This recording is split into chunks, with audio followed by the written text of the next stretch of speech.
Good morning everyone, welcome back to my new vlog. और सुबह की बज रहा है 3:30। फिर से मुझे इतनी सुबह उठना पड़ा, स्टेशन जाना है क्योंकि मेरा आज एग्ज़ाम है इलाहाबाद में योगा टीचर ट्रेनिंग का।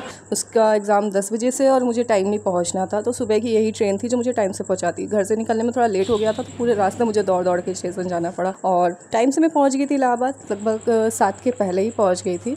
तो वेटिंग रूम में मुझे वेट करना पड़ा और उसके बाद मामा से लोकेशन पता करके मैं निकल गई थी सेंटर के लिए। और जाते वक्त मुझे रास्ते में ये संगम एरिया मिला, मुझे पता नहीं था कि ये मिलेगा, नहीं तो मैं मम्मी के साथ आती ताकि वहाँ पे जा सकूँ। और एग्ज़ाम देके हम लोग बस वापस आ गई थी मामा के साथ में धर्मशाला, जहाँ पे सब बच्चे रुके हुए थे लगभग। और ये मेरी दीदी लोग मेरे से सीनियर थी और एक मेरे से जूनियर थी, तो उनके साथ हम गए थे डिनर करने। और फिर उसके बाद हम लोग वापस आके अपना जो थोड़ा बहुत रिवीजन करना था वो रिवीजन किया। उसके बाद सो गए थे, जगह अच्छी थी तो आराम से नींद आई।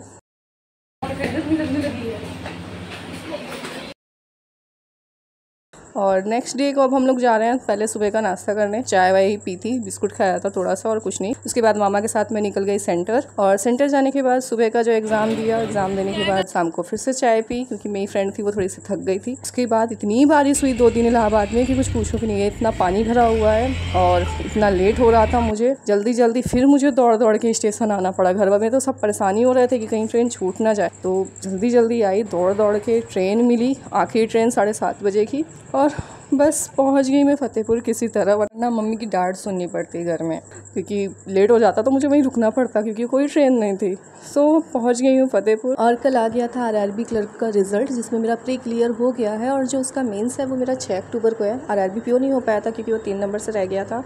तो मिलते हैं आप मेंस के पेपर के बाद। आरआरबी क्लर्क का एग्ज़ाम हो गया है और जो इलाहाबाद का ब्लॉग था वो मैं अब अपलोड कर रही हूँ क्योंकि बीच में मुझे टाइम नहीं मिल पाया था। उसके बाद 6 ही दिन बचे थे, मेंस की तैयारी करनी थी, तो एडिट करना और अपलोड करना उसका टाइम नहीं मिल पाया था। और अब मैं अपलोड कर रही हूँ। और जो मेरा बनारस का ब्लॉग है वो भी अब IBPS क्लर्क के एग्ज़ाम के बाद ही आएगा क्योंकि IBPS क्लर्क का रिज़ल्ट आ गया, उसमें भी मेरा प्री क्लियर हो गया है। और जो मेंस है वो 13 अक्टूबर को है, तो पहले मेंस देना है, वो इम्पॉर्टेंट है, फिर उसके बाद मैं सारे ब्लॉग्स अपलोड करूँगी। और जो कल का एग्ज़ाम का ब्लॉग है वो इसके बाद नेक्स्ट अपलोड होगा। तो मिलते हैं आपसे फिर नेक्स्ट वीडियो में, तब तक के लिए bye bye, take care. Paper लेके आई हूँ, अभी जो मैं कल पेपर लेके आई हूँ है ना।